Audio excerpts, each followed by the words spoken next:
Mon cher ami, je crois qu'on se connaît suffisamment pour se tutoyer. Tu m'autorises à te tutoyer? Oui, mais alors, cette session est très sérieuse, hein. C'est pas la bureaucratose où on fait des sketchs. On va parler de choses un peu lourdes, un peu pénibles. Donc, je vous prie de rester sérieux. Très bien, mais je m'incline respectueusement. Donc, vous intervenez à une session intitulée « Des diagnostics psychiatriques comme assassinat politique ». Et me vient une question en tête, c'est, parce que c'est souvent un sujet débattu dans les médias, fort mal d'ailleurs, selon mon avis, mais est-ce que vous considérez que pathologie mentale et idéologie sont exclusives l'une de l'autre? Bien sûr que non. Et quand Raphaël Gaillard m'a proposé ce titre, L'irresponsabilité pénale n'est pas politique, je me suis un petit peu gratté la tête quand même. Mais je pense que c'est une bonne façon de dire les choses. C'est-à-dire que si on veut aller jusqu'au bout, peut-être d'une idée excessive ou un peu caricaturale, je dirais que le psychotique qui commet un acte irresponsable commet un acte complètement désarrimé de la vie politique, de l'engagement dans la cité. Alors bien entendu, c'est jamais totalement vrai, mais c'est un petit peu ça le débat.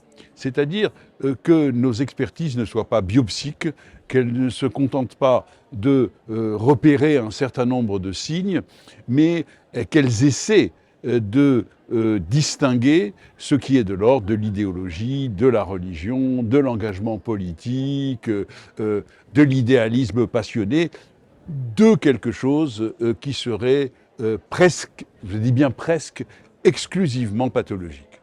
Si je comprends bien, d'ailleurs, c'est une question qui se pose tout particulièrement dans les cas de radicalisation et d'actes terroristes à caractère religieux. Évidemment.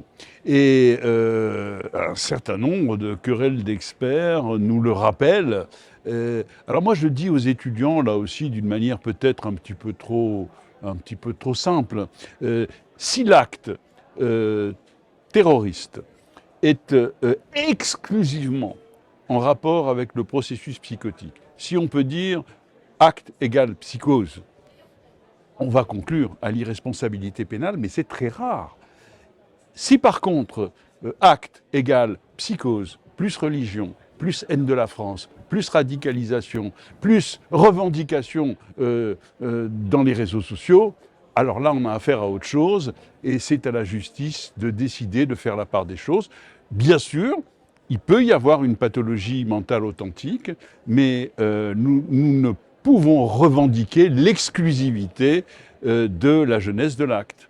Et donc, pour prolonger votre pensée, on peut même aller jusqu'à dire que l'expertise psychiatrique, finalement, ne concerne plus que seulement l'état mental du sujet au moment des faits, mais que l'expertise psychiatrique doit englober l'état mental général du sujet, peut-être pendant les faits, mais également avant et peut-être éventuellement après. C'est dans quel arrimage se situe le passage à l'acte terroriste? Absolument. Et on passe d'une clinique un peu simplette de la structure, de l'organisation, en court-circuit de tous les processus qui mènent à l'acte, à une clinique qui, au fond, est beaucoup plus processuelle que structurelle.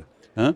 Et c'est ça qui, au fond, devrait nous occuper, c'est d'essayer d'éclairer la société sur l'ensemble des processus transformatifs qui ont fait que le sujet est passé d'étape en étape jusqu'au bord du passage à l'acte. Ce qui fait que dans ces situations-là, on peut même considérer et rappeler surtout qu'on ne peut pas résumer un sujet à seulement sa pathologie, mais qu'un sujet n'est pas qu'une pathologie, c'est également autre chose qu'il était avant et quel est le contexte dans lequel il évolue. Absolument.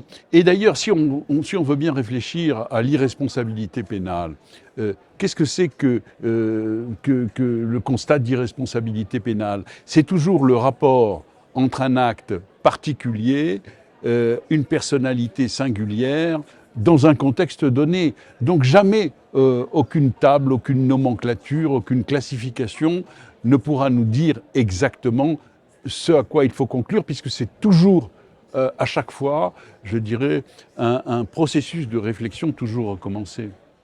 Très bien, écoute, merci beaucoup Daniel. Je pense que les personnes qui vont assister à notre session vont être passionnées et je les invite à nous rejoindre très prochainement ou nous revoir dans les podcasts s'ils ne viennent pas nous rejoindre incessamment sous peu. Merci.